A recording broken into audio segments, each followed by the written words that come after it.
the initial conversation, focusing on principles. Can you, in a perspective, can you elaborate in a perspective of, let me rephrase the question. Can you elaborate on the role of principle in building mental strength? In building mental health, is that what you said? Mental strength. And you said in times of mental stress, is that what you said? Let me repeat the question.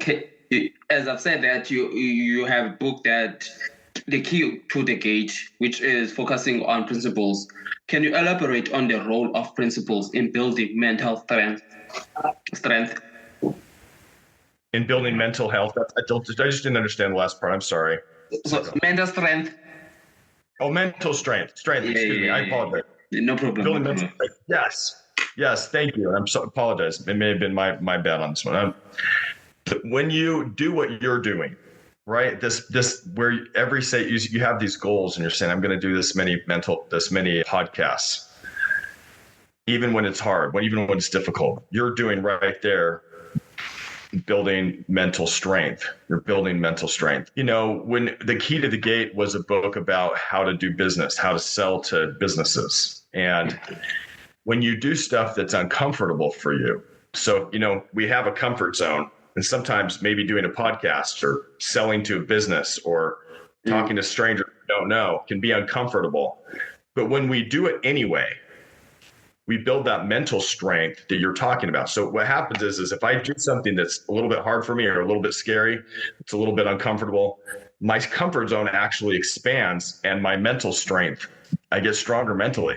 And so when we're talking about mental health, if we can talk about, finding ways to stretch ourselves instead of hiding in a corner saying, I don't want to do anything uncomfortable, saying I'm going to actually do things that are a bit uncomfortable and it's going to stretch me and make me stronger. If you want to be a good marathon runner or you want to be a good weightlifter, you have to do stuff that's harder than you can do. You have to run further than is comfortable. You have to lift weights that's further than comfortable. And then you get stronger because you do stuff that's hard for you. And that's part of building mental strength, is doing stuff that's hard. I actually have seen that in terms of as more as I grow into this industry of doing podcasts, because I started this journey back in 2021 when I think 2020, I'm not quite sure, between 20, I think it was 2020 where COVID hit. So as I started, it was really difficult in terms of talking to in front of a camera or talking to myself in general, not knowing what to do, what to say, what do I know about mental health in a way. And I realized that as more years went, the more I started knowing that, no, I can do this. And also talking about mental strength in terms of talking to a stranger, and in some way it could be difficult, but as the more you practice it, the more you get used to it, the more you really understand, I can do this without having that fear, without having that anxiety of what will this person say to me? What if this person, in terms of going back to, I would like to suggest something in relationships, the more you receive rejection, let's say from women, the more you will be gain that experience, you will gain that confidence. As much as they could say no to me, it doesn't matter. I won't give up. It's in the sense of not giving up, of not allowing yourself to be in that space of space of telling yourself that you are not enough, that no one will ever love you in a way. Because true, you answering my question, I realized something, that as much as we don't realize how powerful on building your mental strength is, because once you build your mental strength, you also build your mental well-being in a way of trusting yourself, having the confidence in yourself of trying new things, in terms of trying new business, in terms of trying a new podcast, in whatever you do, you try something new in a way of you will realize, no, this thing wasn't hard enough. It's just the mentality of it. So, and again, thank you so much for that answer. And also, my follow-up question to you is, how do listeners identify their own core principles and use them to guide their decisions, especially when faced with challenges? I like that. Well, first of all, just backing up, I want to tell you the fact that you're doing this is so awesome. And I love what you said, Aseko, about, doing stuff and the thought process. Like you said, just because somebody rejects you once doesn't mean everyone in the whole world is always going to reject you. You can have a rejection, and if you keep going, you'll get to a point where you're not rejected. Do you see what I'm saying? But that thought process, have one rejection and you think to yourself, oh, no one will ever love me, or somebody rejected me for a podcast or something. And the fact that you're doing, what you're doing, and you're saying you're doing hard things, I love it. So that was great. How can you, well, here's the thing. This, in my world, how I define things, principles are real, whether you believe they are or not. So some people use the word principles differently than I do. Some people say, well, you have your principles and they work for you, and I have my principles and they work for me. That's not the type of principles we're talking about. I would call those values. I would say, what do you value? And what you value can be different than principles, but principles are real. Like, can you imagine someone saying, gravity doesn't really work for me. It might work for you, but it doesn't work for me. That same person could go to the edge of the cliff and say, I believe I can fly, and jump off, and they would fall. I mean, gravity's going to pull them down, right?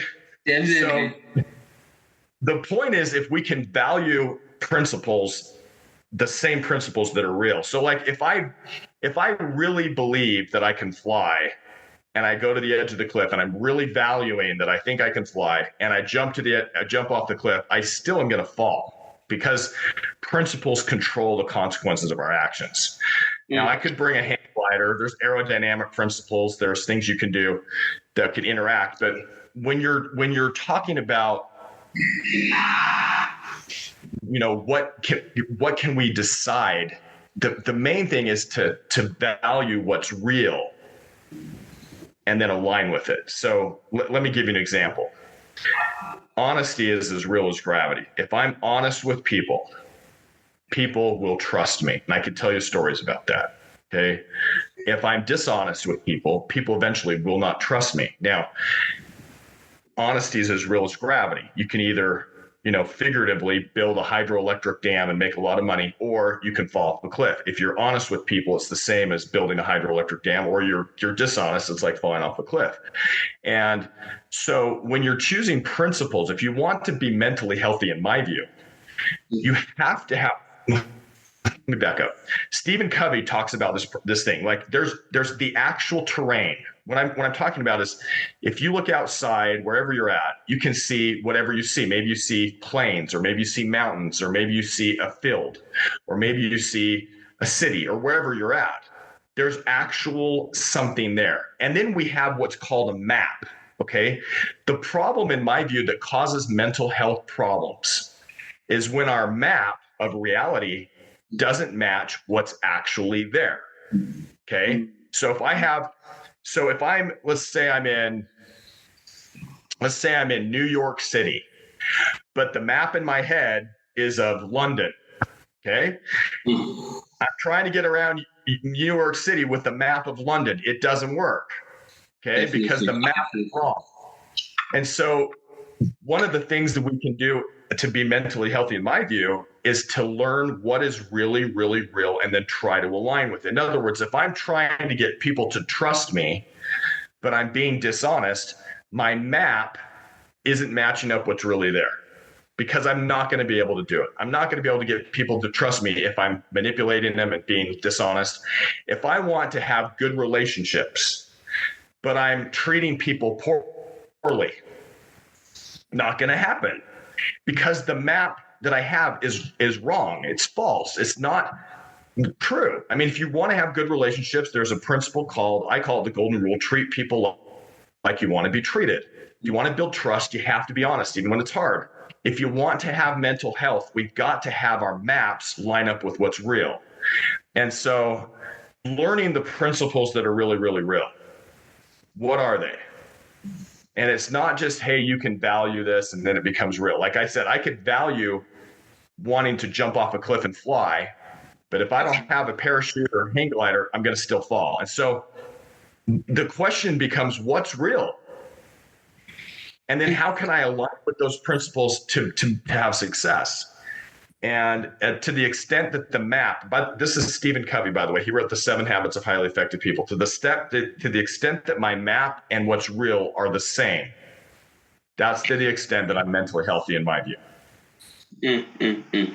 And I just you really touched on some important things in terms of principle and positivity, in terms of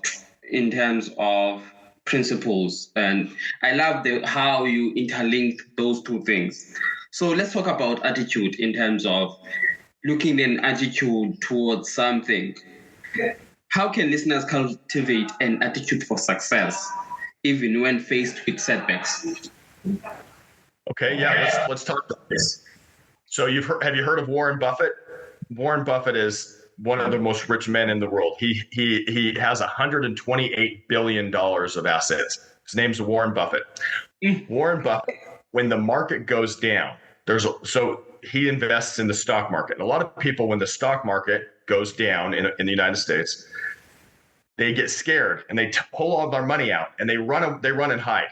But Warren Buffett has an attitude of gratitude when the market goes down. Guess what he does? When the market goes down and everybody else is afraid, he buys a ton of things.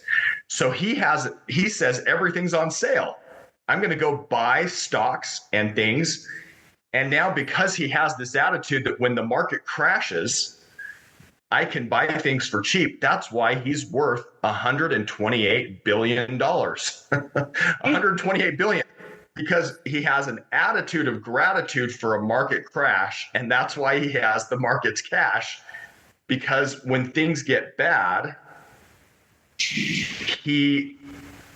when the prices go down, everybody else runs, well, he buys. Now, let me tell you one other thing. I had a mom who, when it rains, there are some people who get gloomy when it rains. When it rains, they think, oh, it's gloomy. I'm not very excited. But my mom taught me that when it rains, it was a great opportunity to have fun.